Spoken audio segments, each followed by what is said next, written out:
I think the one that's easiest to wrap up is because we got a conclusion this week on American Crime Story Okay. Okay. Impeachment. I think that's a good place. We had the season series finale last night. I was able to catch up on all the episodes that I had left. Um, I want to open by saying that this season of American Crime Story, out of all the ones that have come out thus far, at least on the social media specter, had the least Buzz, maybe? like Buzz. bubble Yeah. buzz. I didn't see too much of this show pop up as it was airing. And now that we have to the end of the series, I have my final conclusions and final opinions of the show as a whole, which I'm really excited about. And I'm going to try to stay as focused as I can. Brought to you by Stacy, a nice little notepad. Smart. Because I'm trying to take notes that stay organized. Uh, Mainly my stuff is focusing around characters for the end and just like some beats I think they got right.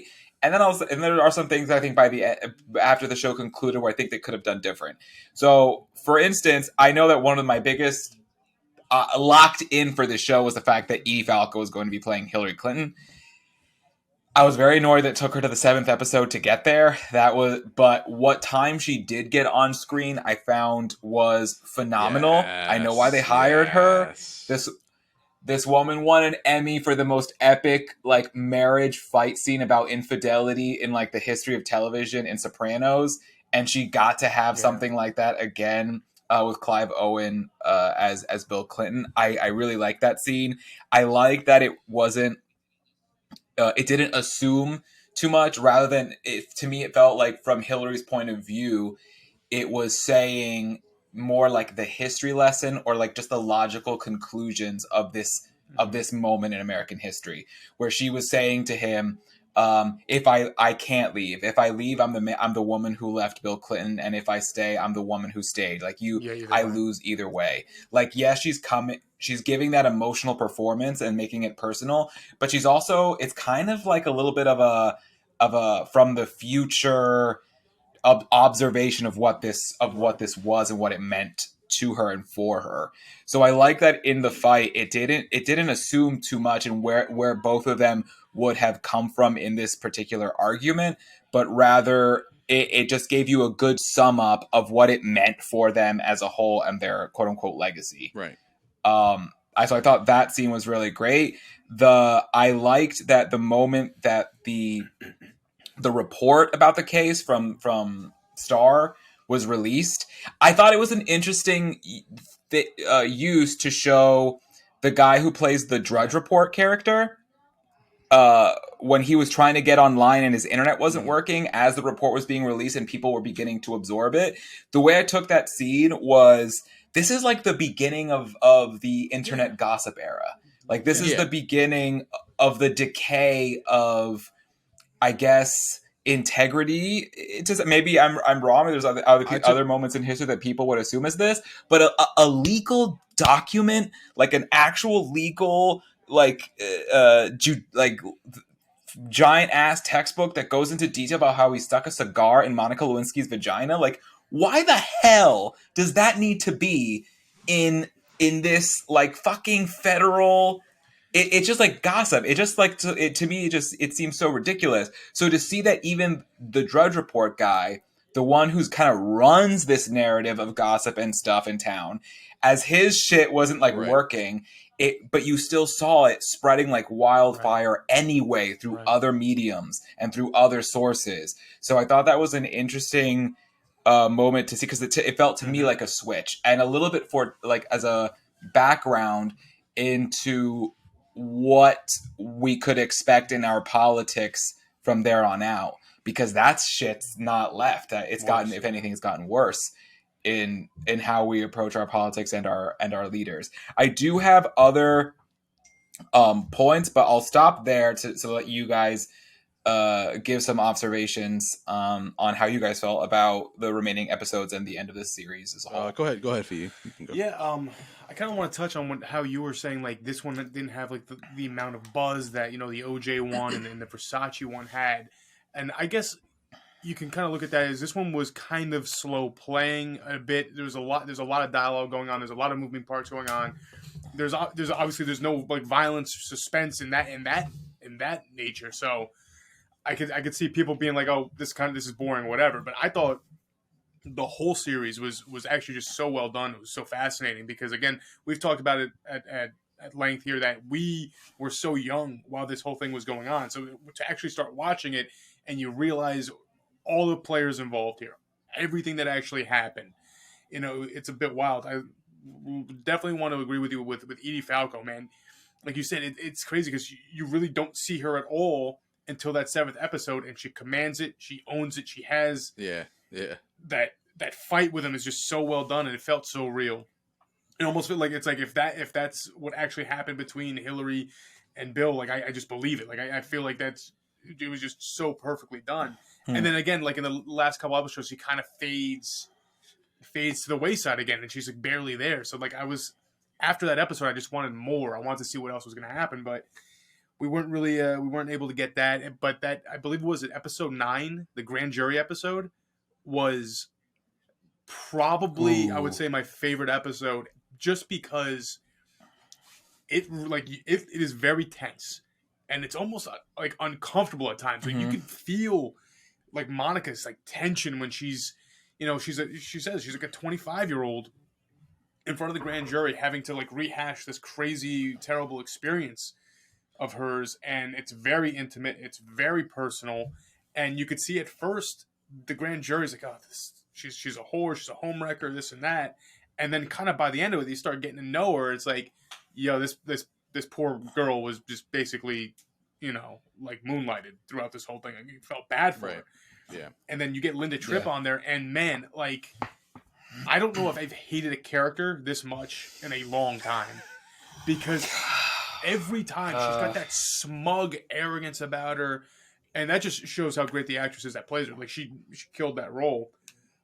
She's awesome. And like the thing is, now she's Sarah Paulson, man. If Linda Tripp, like, I want to watch like interviews and stuff with her just to know if she was this fucking just arrogant. Like I just want to know if she was chasing that much clout for real.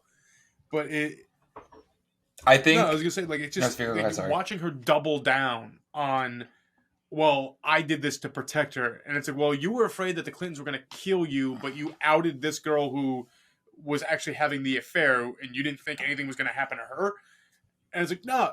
And that was a great question. You could see how like rattled the character got, and it's like, yeah, exactly, yeah. And I think she had a brief moment, almost like a brief moment of clarity, being like, huh, didn't really think about that going into this questioning. And then you kind of because she was only thinking about herself throughout the whole thing. At no point was she ever really actually thinking about fucking Monica. It was all about the clout. And it's clear. It's clear as day. And I think it was episode 10. I think it was the last episode. She's still doubling down on, like, oh, I did this. I'm the one who blew the whistle because I needed to say something. I'm the brave one. No, not at all. You basically sandbagged your friend, whether or not you want to admit it or not that she was your friend. You made it all about you. You ruined a lot of lives in the process of this whole thing. And then, like, when she's basically talking to her lawyer, like, oh, well, I have immunity. He's like, you have federal immunity, but not state. It's almost like even this guy, like her lawyer, almost seemed like he wanted her to go down. I just love that after that part, everybody that she came in contact with basically was like, you're a terrible person. And it's crazy. Again, Linda Tripp's not with us. She can't really defend the truth. Yeah, she can't portrayal. Really defend the veracity of these portrayal claims on the show. Yeah, but man, if it's even half what we saw on screen, man, that she's not a good person. But I mean, I think I was gonna say in general, I really did enjoy this episode. It might not have been as crazy and action packed as some of the other ones, but I think it was actually very well done, and it was a really good commentary about, like, at the end, right, where they're in the bar, and like the news channel comes on. It's like, oh, there's another allegation against Clinton, which might have been the most serious one if it was the rape one. And it's like, oh man, another Clinton scandal. Like, can you put on the Grammys? And it's like, it almost shows us, like, at that point, no one cared. So, like, no wonder why a lot of women don't come out with this stuff, because it just kind of gets swept under, So, all right. I thought that was a pretty good way of ending it and stuff. But just, I loved I just love the way they kind of wrapped everything up. I thought at some points I thought it was going to be a little bit rushed, but they really did pull everything together. So really a really solid season, I think. The biggest, I mean, thinking about all the things that you guys have mentioned, without trying to be repetitive, I think for me, things that stand out, and it has to be, just Linda Tripp just did not, like, even after she had surgery to like change her face, she even after doing all that, that last like scene that she's in where she's having that conversation at the end, nothing has changed. There was just no. She doubled down every chance. It didn't matter. It didn't really matter. Like it just. I thought maybe in that last scene we were gonna get kind of like a little moment of redemption for her, because like she'd feel bad, like this has been like a little bit of time after this whole thing happened. But like you said, she doubles down. She continues to say the same thing. She doesn't. She just doesn't understand that this looks bad no other way other than you did this because you wanted the attention. And even still, you're sitting here now trying to continue getting attention. You're trying to have this person write an article about you in a magazine so that your name continues to be, talked about. Even after you changed your look so that people would probably stop recognizing you in the street, so that they could stop getting people having talking shit to you, in your face. So it's like she doesn't have any redeeming qualities. I think she's just like, I hope that she wasn't truly like this all the way, and that like this was just like an exaggerated version of her. But I think that this is a terrible person, and the worst kind of person, like people that just like that will do anything that it takes to get what they want, or that don't see how their actions affect other people. That their insecurities are so strong. Yeah, exactly. It's just that it's a bad, shitty kind of person. The thing with the girl with the big nose that had surgery. Yeah, man. Paula. Yeah. That was sad, man, because again, you've got this situation where this girl isn't even a bad person, and she wasn't even doing this out of spite in the first place. Like, she was doing this because her scumbag boyfriend was kind of pretty much forcing her to do this. And all this happens. She creates this whole thing, and now she's in a scenario where she's got to do what she's got to do because she's broke. Yeah. I actually really want to. I want to touch on that because I thought it was very powerful, the contrast of the photo shoots, the Hillary Clinton photo shoot. That was awesome. That was great. And the Paula photo shoot. Because it's a moment in the show where it's showing you the issues of class, issues of gender, of course, like that much is obvious. There's an irony of it. Yeah. Like, here she is, a woman who came forward because of sexual abuse and assault against her. She should be the one and sitting then because in of that. It's not even about sitting in that seat. It's the fact that now she has like that because of coming forward. The consequence is now I have to sell my body. Right. Yeah, I don't mean literally in like the seat that Hillary's in, but I'm saying like, yes, she should be the one that's in that's doing a photo shoot for a high class magazine or whatever it is, that is kind of like bigging her up, as opposed to. Because she is like the one that started this whole thing. She had the. But I don't know. That was tough. I think, but even in the Hillary case, as much as that was like a glamorous photo shoot to prop her up, the reason it's coming to be is because of her support for Bill. Yeah. So she's doing that in that action and sense. So you see that contrast between the two women and their positions in society and in their class and whatever. But at the end of the day, juxtaposed, they're kind of the same thing. Women always paying the price and having to deal with something that they didn't do or isn't their problem. So I felt that was extremely heartbreaking. And I agree, the actress who played Paula Jones, damn, that end for her. I literally went back through the last episode, like, wait, was that really her last moment in the Right. show? Actually, I did that for all. I did that for Bill. I did that for Hillary. I did that for Paula. There were so many characters I was just like, whoa, that was your last moment? Like, that's how we end our time with you? Yeah. So that was impactful, I think. And then Hillary again, if this show wants to communicate anything with the Hillary Clinton, it's she is Bill Clinton. There is no Bill Clinton without Hillary. Because in any single moment that anything happens, Bill goes, Right. Hillary, what do you think? I think he Hillary, mentions what that. do you think? He mentions that in Hillary, what do you think? The 9th episode or 10th episode, he's like, no matter, for like the last like 20 something years, the only person's opinion that I gave a shit about was yours, and it showed. And who should have been president? She should have been president because the only reason Bill was because she propped him up to be. And at that time, a woman president, and we still don't have a woman president. Yeah. Like, it's so unheard of. So it's kind of like the obvious candidate of their little duo would have to be him. And so she played that role to support him and his career to put him where he got. So I think, I don't know, even for myself, I would find that so, like, just frustrating. Could you imagine, like, you've done everything you can to prop someone else up, even though it's probably your own wish to be at that level, and the repayment is, I put my cigar in an intern's vagina? Like, what? Yikes. Yeah, that was rough. That scene where she's describing that, and like even the girl giving her the interview is just like, God, this bro, like, this is that's awful, another one, man. This sucks. That's another one. How women suffer the fucking consequences for this bullshit. It's like, oh, who's gonna ask her about that? The pregnant lawyer is the one who has to do it. You don't have the balls to go and ask her yourself, you goddamn assholes. Like, you're the one trying to milk her for everything she's worth. Yeah, that was rough. Yeah. And the thing is, like, I didn't know that. I didn't know that part of this whole story. Yeah, I didn't know that either. So again, we're kids. They don't tell us shit. I'm not going to go and look this up afterwards when I get older. I just always assumed that the cigar thing was like, oh, he had himself a smoke after, like, she went down on him or something like that. I did not realize that he was doing that.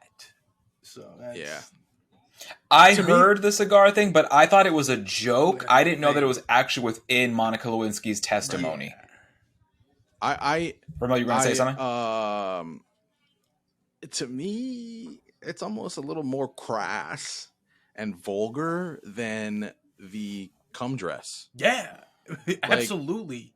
And like if the cum dress is just a splooge. It's a whoopsie. Yeah, and she defended, like that's just like, right. And she defended that, like, to the grand jury. She's like, well, like, I'm not just gonna bring one piece of clothing to the dry cleaner. I'm going to take a bunch, so I don't have to pay. And it's like, oh yeah, that makes sense, right? So yeah, whatever. You have to actually, I would agree. I would have bought that. I would totally bought that. Oh, like, that's pretty vile, man. It's not. Yeah. Back to Gab. You had mentioned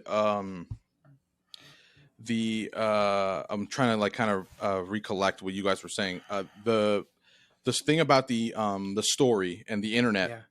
I know to me, I took that as almost like the first viral moment on the in the internet, because if you notice, like, he couldn't get onto it, and also the kids at the school, they were trying to get onto the website, but, like, the servers were down because, again, they weren't expecting so many people to log into the website and try to download that at the same exact time, and that's what happens. That was wild. Like, watching.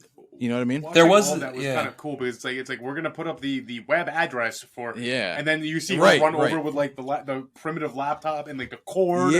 Holy shit! Like, this is how it was. Yeah, like computer banks at colleges. Watching there was a joke where it was like someone said, like, well, at least you taught a bunch of people how to use the internet or something like that. That's what I'm saying. Like, that's, like, to me, it seems like that's, like, the first viral moment on the internet where something happens that everyone is rushing to the internet to do the thing and see that particular thing. The first moment. Very awful to see Chelsea. Oh yeah. that shot That of was hard. Chelsea. Just all we needed was the eyes reading, but like, Yeah, It's enough. It That was hammered its rough. point through. Yeah. Overall for me, for the show itself, those are kind of just like the points that I want to make in terms of like the characters and things like that. Oh, one other thing too. Again, you were mentioning the situation with the bar and how they were like, "Oh, turn that Turn it off," and it's like, to me, that's just like the worst thing out of all of these things is the last thing, and never even gets the the time rape of day. allegations. It never gets the time of day. Right? It doesn't get the time of day, but had these idiots that were so focused on impeaching the president and like getting this out there to damn him, to get him out of there, had they maybe done more research and not just gone off of this like gossipy like sexual acts stuff, that maybe that would have done more damage instead of them just releasing this big ass report of just sexual acts. You see what I'm saying? It was basically that report was basically a fucking tabloid. You know, for what it is. It was, well, at the end of the day, with the Juanita case, though, for 20 years she had been denying it. Right, but so they had been trying with Juanita for a very long time. They had Right. been. She just for the entire time been denying it, and that this was the moment that she decided to come forward. I do agree, though, Ramil, for the sake of impact, if there's an overall conclusion to take away from the show, was this was a fucking circus. Yeah, it was a circus from the beginning. Absolutely. Like it was a circus from the beginning. Like, there was no reason for it other than these movements for political gains. That's it. That's all it was. And it wasn't about the victims, because at the end of the day, Paula is broke out in her home and she's showing her body to make some dollars, even though the reason that she got in that position was the first place was sexual abuse. Yeah. Like that to me is like some kind of novel shit. Monica, who never saw any of that shit. I love how her last moment on screen is the "I'm okay." Or like, I'm going to be okay. And it's kind of like she's trying to convince herself because she will forever be, she's not, and she will forever be Monica Lewinsky. Yeah. And that would be her, what that it was did rough. To her. That one person who is like, would you bring, what would you tell your family if you brought home Monica Lewinsky? What would you or like tell your son, what would your son say? Marry Monica Lewinsky? Yeah. And that, I mean, just like that. Oh, I mean, that shit's real, man. That fucking girl got dragged pretty crazy for a few years. Yeah. Overall, the show was okay. I think, if I have to compare it to the other two seasons, I think this one was the weakest in terms of like how it ended, like the whole from start to finish, because it was just slower. It's slow, and but then again, like the other one, crimes of passion, murder, car. Exactly. I think. Yes, I think because of the fact that there isn't like a murder involved, then that it's gonna naturally be slower than the other ones that we've seen. It was well acted and very well done, and I'm happy that I watched it. And I'm gonna recommend it to somebody else that has not seen it and wants to know about that story. I might watch it again in that time. In that situation, definitely. But for me, it's out of the three that it's definitely the weakest. So like, I agree. I'm gonna probably give it a 7 out of 10. That's where I am. Great, it's a good show. But exactly for the reasons you stated, like it wasn't it wasn't vivid, but again, it was still well acted and it still told a great story. So yeah, I'm fine with a 7 myself. I think it could have been 2 to 3 episodes shorter. I think it spent a little too much time on the Linda Tripp Monica friendship. I think with just one episode of investing to show us their connection would have been enough. I think it took a little too long to get into the actual scandal, which really wasn't until episode 6 or 7. And those later episodes ended up being the strongest. So I think in terms of that, I'd give it 6 out of 10. Which is still worthy. I think if anyone, especially from our generation or younger, that wants to take a look at this time in American history and the fucking shit show that it was, I think it's still worth checking out. It does a really good job. Absolutely, I agree.